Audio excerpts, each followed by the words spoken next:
All right, what I'm going to do is try and help you get organized a little bit by understanding what I consider 4 essential elements to practice on a daily basis. Now, if daily doesn't work for you, you may have to do them every couple of days. I know the hard part about learning how to play guitar is that often we're up against time. How much time do we have? You know, we have 85,000 things we want to learn how to do, but we have 30 minutes to do it, or we have an hour to do it, or whatever it might be.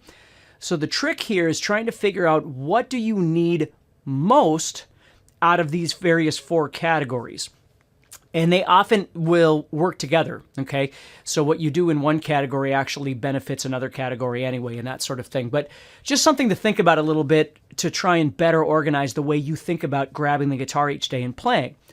Now, there's nothing wrong with what we refer to as noodling, which is just sitting around and, you know, exploring the fretboard and just screwing around and you know, doing whatever you like to do. There's nothing wrong with that.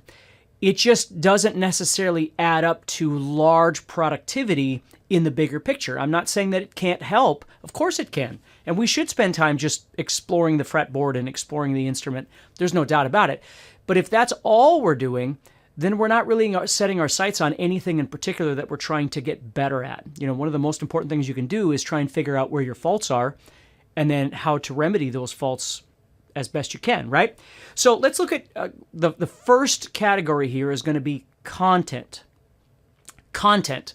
And what I generally mean by content is they're things, right? The one I want you to think about the most are learning how to play songs, okay?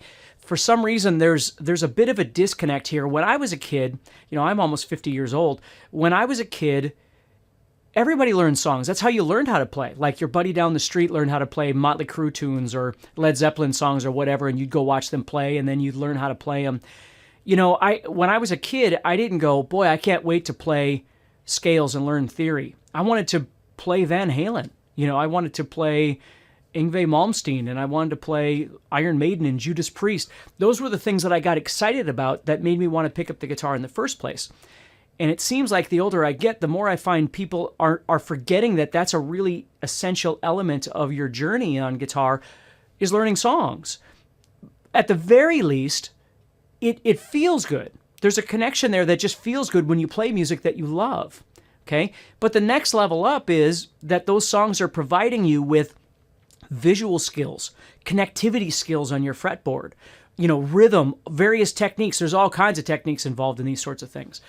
And then on the third level is oftentimes those songs can provide you with creative ideas to do your own stuff, whether you're borrowing ideas from, you know, when you solo, you've got some licks that you learned from some song, or, you know, you're writing a song and you've got a chord progression that you heard that you thought was really nice, or a million other things like that.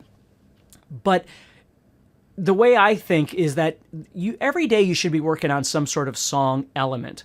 Now, I'm not going to, you know, take a really long time to do this. You can certainly look at some other videos that I've done too, but there are 2 different categories of songs that I think about. There are what I refer to as ego, E-G-O, ego songs, and project songs. Now, ego songs are songs that are relatively easy to play. You're not trying to do every single thing note for note. You're just enjoying the song and having some fun. And when you get done, you pat yourself on the back, you're feeling good, you got this song, okay? A project song, on the other hand, is a song that you really are trying to play as accurate as possible in whatever capacity, whether it's a rhythm thing or a solo thing or something like that. But project songs, you know, let's look at it this way. If you were doing an ego song, and let's say our ego song was going to be strumming to Knockin' on Heaven's Door by Bob Dylan, and then your project song is going to be a Dream Theater song, okay? There's a vast difference there. Now, here's what I find a lot with a lot of my striving students over the years, you know, students that really want to get good at this, is that they have a tendency to always bypass the ego songs because they're too easy. So they don't really develop basic strumming skills and basic groove skills and all these other things that happen by learning all of those kind of songs, because they're always diving deep into project songs. And here's the other problem. If you're trying to learn 6 project songs and you're not technically in that realm yet, you know, you might get through the first X amount of measures and then you get stuck because you get to some lick and go, oh my gosh, I got to practice that. And then here's what winds up happening oftentimes with project songs is we don't learn them all the way through. And that's okay. But we have to go in there and go into it knowing that a project song is really a song that's going to give us a whole new perspective on guitar playing and practice and all these different kinds of things. But most of the time, we're probably not going to succeed, obviously not near as much as we would with an ego song. So the trick is trying to find a balance between the two. Have 5 or 6 ego songs that you're working on to 1 or 2 project songs, right? And those project songs are probably going to rotate quite often because you started learning how to play, whatever song by whoever you like, and you did it for a while and then you got frustrated and you want to move on. Project songs tend to cause a lot more frustration than ego songs do. And again, I think you got to find a right balance there. But the cool thing is as you get better, a lot of the things that you used to consider project songs become ego songs. And then now all of a sudden you've got new project songs, right? There's no guitar player in the world that can play everything ever by everybody.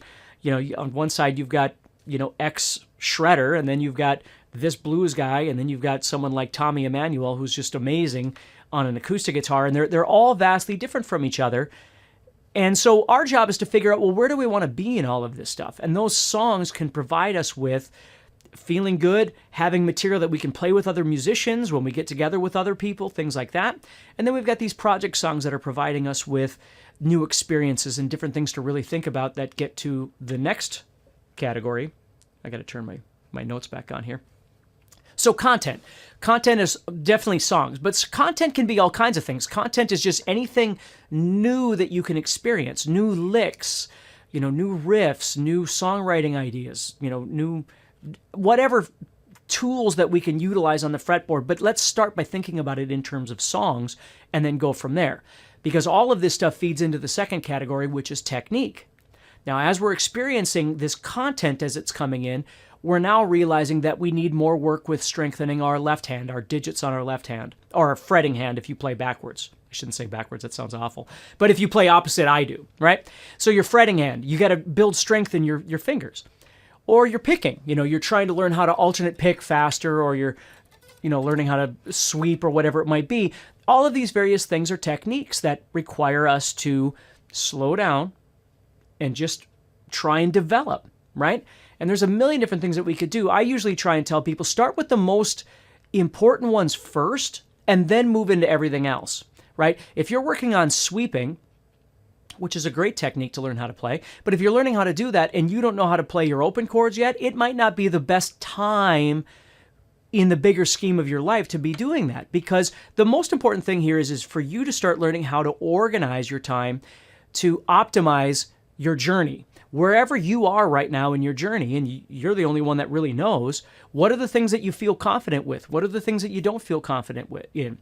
And then we have all of these things out here that we want to learn how to do. That's great. We want that.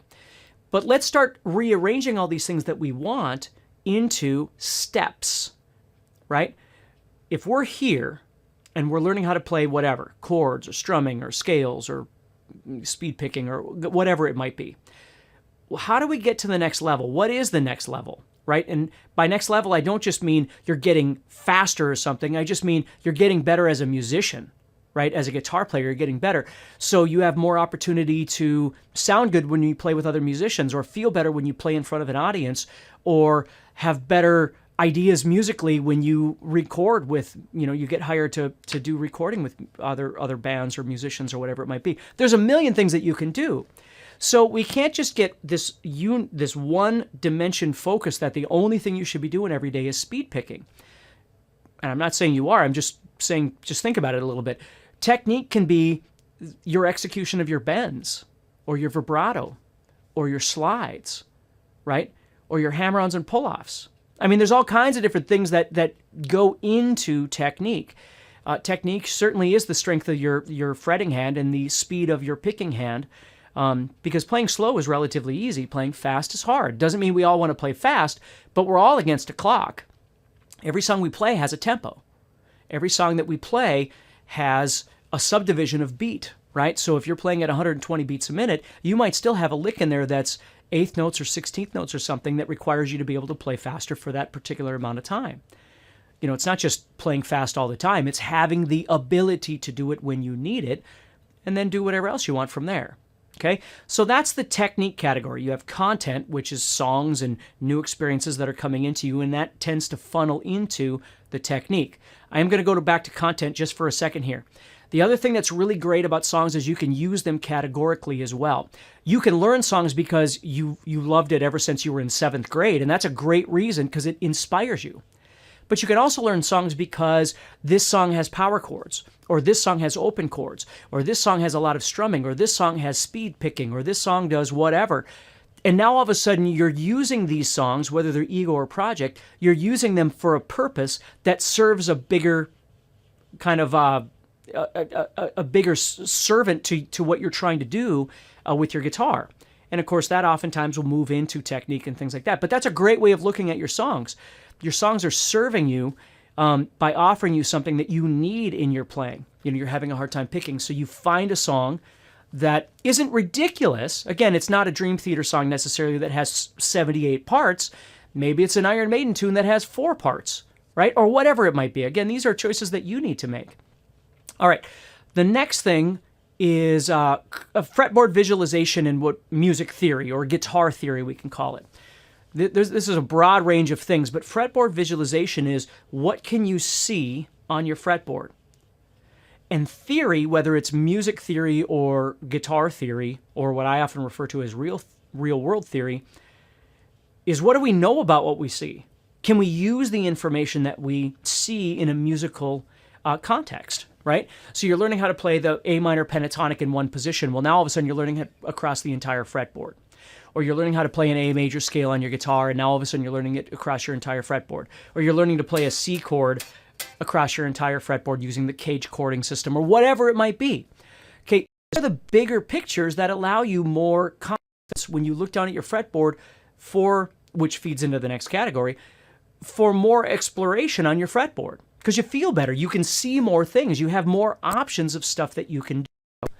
Now again, you don't have to be in any hurry, this stuff takes time. So that's the third category, is fretboard visualization and theory. What can you see and what do you understand about what you're trying to see on the fretboard, right? So if you're trying to learn, again, you're learning arpeggios, but you don't understand your major scale yet, is that really the best thing to be doing next? I can't say that it is or isn't, but I want you to think about it a little bit, okay?